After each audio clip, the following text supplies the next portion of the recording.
Alright guys, it's April 30th, Monday morning. If things go good this week, I should be able to get a video out to you guys every night.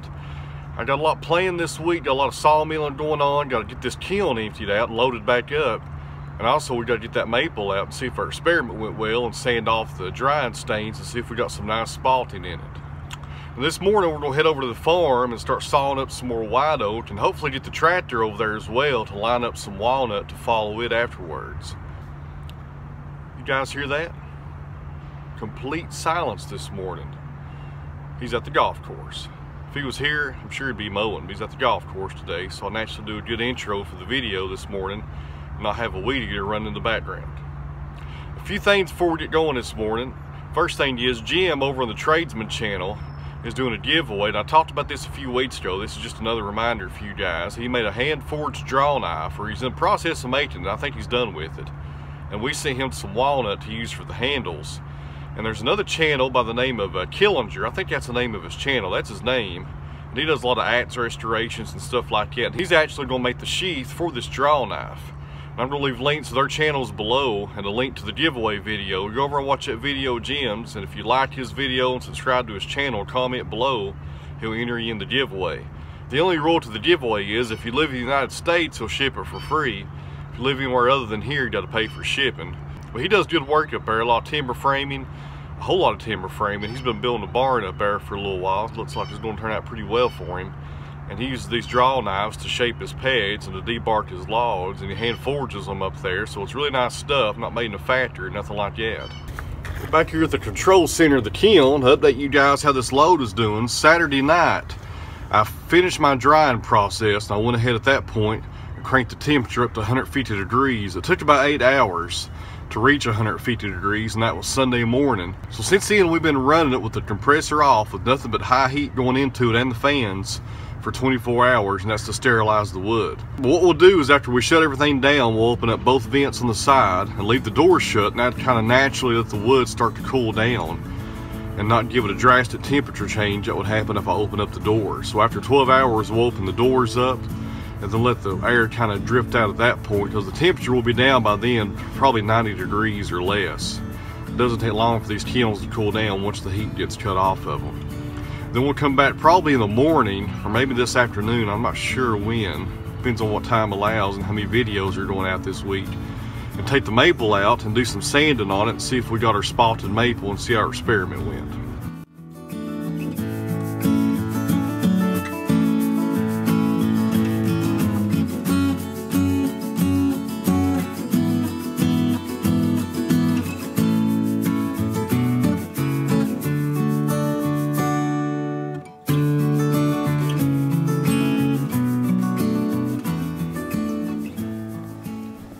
Got an ideal day here for sawmilling. It's supposed to be some real good weather this week. It's supposed to be in the high 80s every day. No chance of rain at all till Saturday.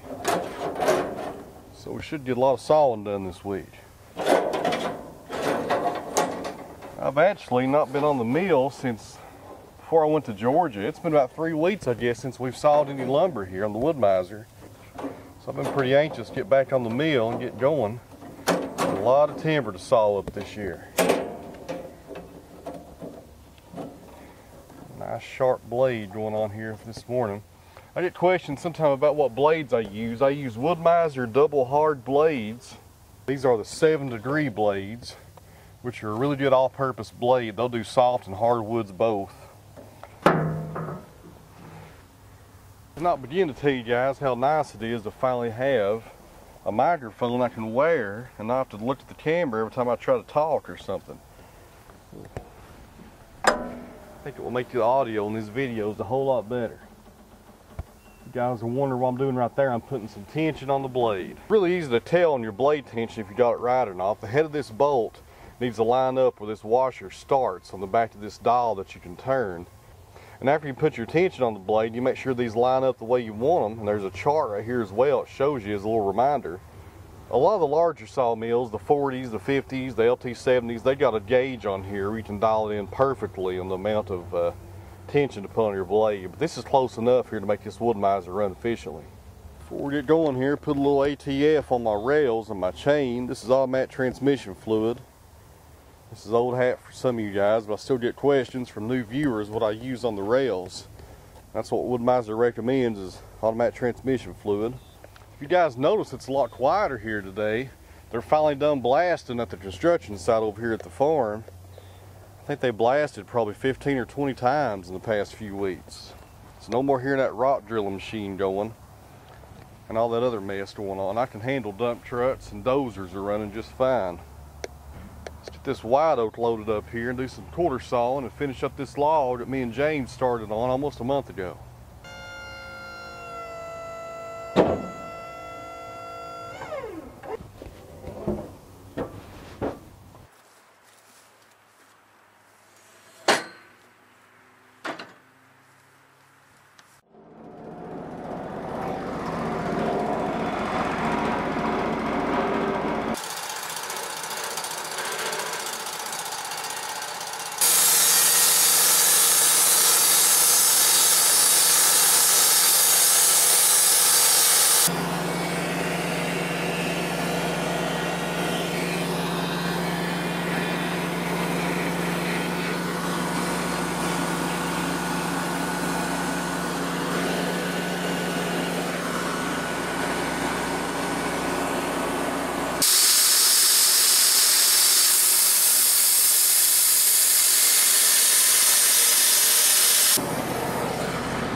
Try in the future, now that I have this microphone, to explain some of my cuts and what I'm doing. Now that I don't have to start screaming toward the camera. What I got here is a bolt of white oak here. And when I say a bolt, it's pretty much a quarter of it. There's a lot of different turns people uses. And I got it up here turned the way I want it, with the grain running 90 degrees here with the top of the board. But in order to get this thing really flat, I had to take the reference cut off the top of it. It's hard to get a bolt like this exactly level for your saw head when it's cut like this in an odd shape. So you're best off just clamping it where you want it.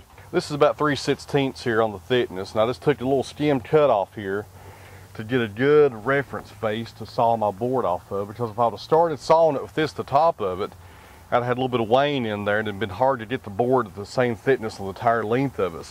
So when you make your first cut on a bolt like this and you can't get it shifted up there just perfectly flat and level, and it's hard to do, you're better off taking a small little cut off the top and getting yourself a nice reference face to work off of.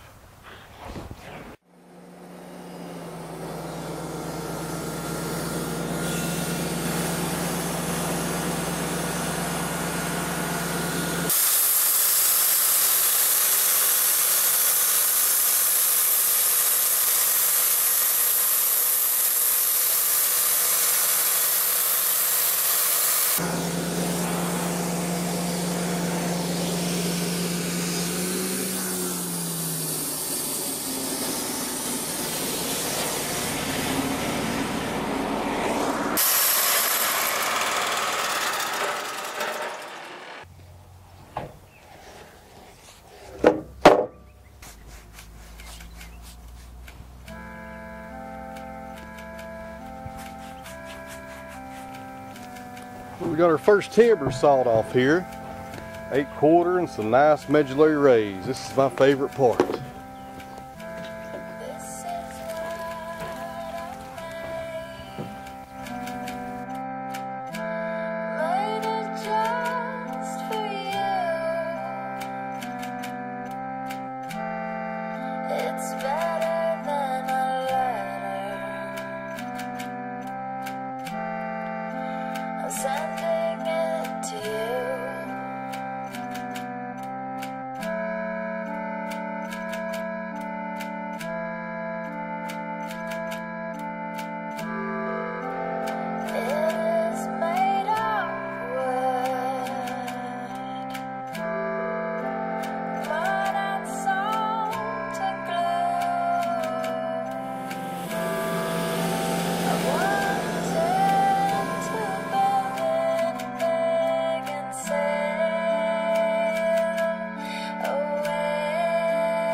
call this the wedge cut. And you get rid of this, and there's a little bit of waste here. This is like a little triangle shaped wedge. But you got to do that in order to get your good quarter sawn grain exposed.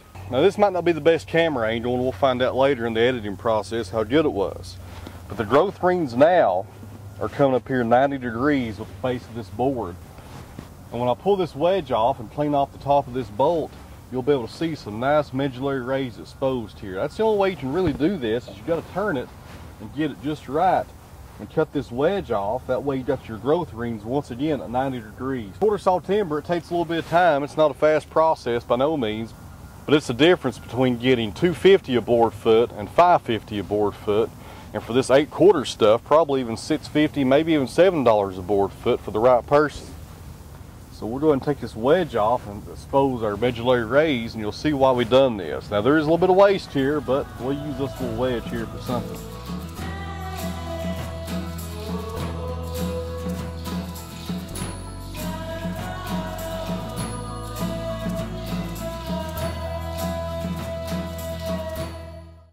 And that kind of lets the wool constantly messing up on the verbiage here. It's ridiculous. I need cue cards.